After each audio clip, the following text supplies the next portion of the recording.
Now that you have heard in the first part from Reverend Dr. Ellen what repatriation is and what has been the journey so far, and the process of the repatriation of Naga ancestral remains, I would like to take this opportunity to share and contextualize some experiences of repatriation that has been and what could be in the coming days and in the future. In the 5 years of the repatriation of the Naga ancestral process, conversations have come in different voices. At times we have witnessed opposing views.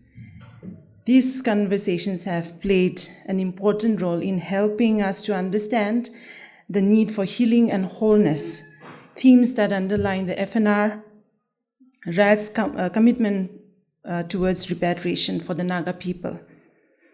For some, repatriation of human remains is essentially profane, as it is an act of desecrating the sacred space. Therefore, the process must be abandoned at all costs. Whereas for some, repatriation, as much it is sacred and cultural, it is also political and psychological. It became a chance for vindication. However, I would like to think that there is a third way, that is of healing. For the Naga people, repatriation is the way for our wholeness and for healing of wounds that we have inherited from our parents, grandparents, and for the wounds that have been caused because of the inability to understand each other and to understand the pain that has come from what we have inherited, inadvertently causing scars as a way of lashing out against each other.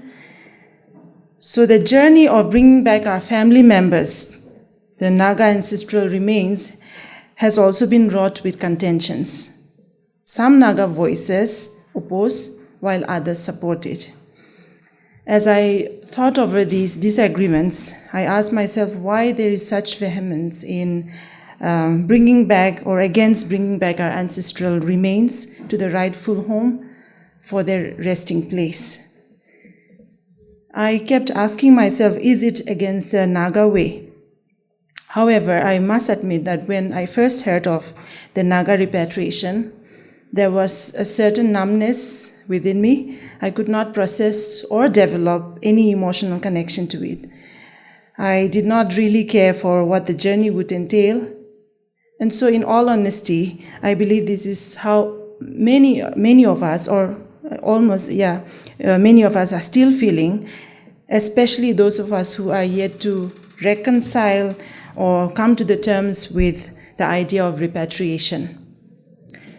Later on, it became clearer why we linger on with this indifference. It was because we've been made to believe that let bygones be bygones, which essentially means we must forget and move on. However, we have to dig a little deeper when we try to understand why we are using this kind of narrative, because this suggests that moving on is the best place to deal with painful memories. But what this also means has much more deeper consequence, in the sense that the colonial voice still echoes and the victimhood still thrives. And this is also an insistence to erase the truth. Then the question arises, what are we if we erase our own truths? This morning, Reverend Dr. Ellen, our RAD coordinator and FNR member, had already shared why repatriation is significant in the Naga's journey forward. Continuing in the same vein, I would like to call all of us present here today to hold on to the idea of repatriation as the path to our healing and wholeness, and not simply of claim or reclaiming what was ours, but reclaiming our oneness.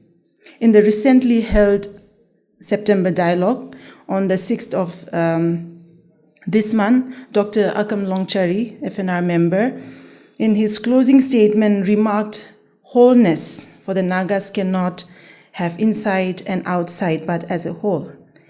In other words, it must come inclusively for all and to all. For the longest time, Nagas have been colonial projects, first at the hands of the British Empire. When the resilience of the Nagas challenged them, we became exotic objects to be studied and materially colonized. And that is what we have seen when we took the trip to PRM Oxford. It became clear how we have been exotified and not considered as something human that could feel. And then next, Nagas became a national integration project after 1947 for India. The Indian assimilationist politics divided the Naga people, fragmented us, and made us go against each other. So in the course of this journey, many continue to interrogate the FNR and RAD's work on repatriation as to why now and not before.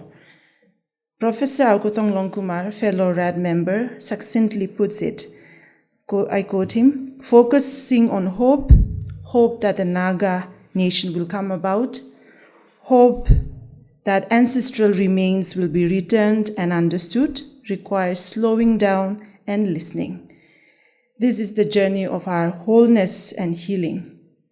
Today, as FNR and RAD continue with the repatriation engagement across the Naga homeland, it is evident that the graciousness of each Naga community to have a conversation is a statement to the fact that we are opening ourselves to each other, acknowledging our commonness, and at the same time appreciating our differences. It is reclaiming what is ours before we claim what was ours. The journey of repatriation of Naga ancestral remains began in 2020 when Professor Dolly Kikon, fellow RAD member, facilitated the conversation between Pitt Rivers Museum and the Forum for Naga Reconciliation for the repatriation of our ancestral remains that have been displayed but taken down due to the newly pursued museum ethics of the Western world. Since then, talking to each other or dialogue has been an integral framework for forging a distinct Naga repatriation pathway, a theme that was underlined in the first September dialogue in 2024, which is turned into a book which Dr. Ellen had gifted to the Fazal Ali Library. So the aim was to center healing and reconciliation. Talking to each other has opened up a path to the wholeness of the Nagas, and therefore we must continue to open wholeheartedly and sincerely to each other and heal as a whole. We owe it to our ancestors to lay claim to our future in the spirit of wholeness and heal our land. This should be our gift to the world, a healing and wholeness journey through repatriation, a Naga perspective. Lastly, but not the least, I would like to emphasize that this journey forward requires plenty of institutional support. Repatriation process might have started the fire, but to keep the fire burning for healing, decolonization of our spaces and environment need to go simultaneously hand in hand. Educational institutions like yours provide such spaces for rethinking, creating, and aspiring the present and the future generations. Decolonization, therefore, must be holistic and not one-sided. Political self-determination is something to aspire as a people, but just as important is the self-determination of ourselves.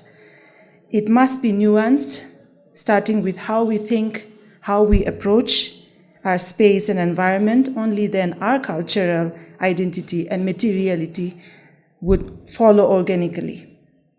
Another aspect of decolonization must also come with undoing or doing away the essentialist traps, as philosopher Mudimbe cautioned in The Pursuit of the African Identity years ago.